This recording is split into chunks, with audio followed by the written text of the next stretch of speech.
মধ্যপ্রাচ্যের ক্রমবর্ধমান অস্থিরতা এবার বড় ধাক্কা খেল ভারতের কৃষি খাত। ইরান ইসরায়েল সংঘাতের জেরে লোহিত সাগরে জাহাজ চলাচল ব্যাহত হওয়ায় কুয়েত, কাতার, সংযুক্ত আরব আমিরাত সহ এই অঞ্চলের দেশগুলোতে তৈরি হয়েছে রপ্তানি সংকট। ভারতের জওহরলাল নেহরু বন্দরে আটকা পড়ে আছে হাজার হাজার টন পেঁয়াজ। বিস্তারিত ডেস্ক রিপোর্টে। মধ্যপ্রাচ্যের অস্থিরতা এবং ইরান ইসরায়েলের সংঘাতের সরাসরি প্রভাব পড়তে শুরু করেছে ভারতের কৃষি রপ্তানি খাতে। বিশেষ করে পেঁয়াজ ও অন্যান্য পচনশীল পণ্য রপ্তানিতে বড় ধরনের ধস নামার আশঙ্কা তৈরি হয়েছে।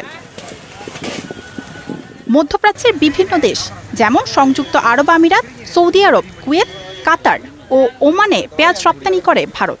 বর্তমানে ভারতের মোট পেঁয়াজ রপ্তানির প্রায় 15 থেকে 23% যায় মধ্যপ্রাচ্যের এই দেশগুলোতে।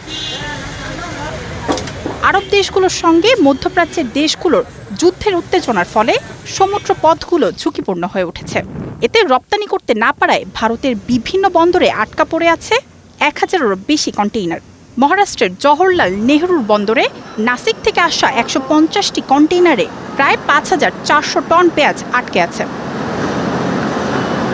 আটকে পড়া পণ্য তাজা রাখতে কন্টেইনার প্রতি অতিরিক্ত খরচ হচ্ছে প্রায় 8000 রুপি। আর পণ্য খালাস করতে কন্টেইনার প্রতি অতিরিক্ত ব্যয় হবে 5 থেকে 6000 রুপি।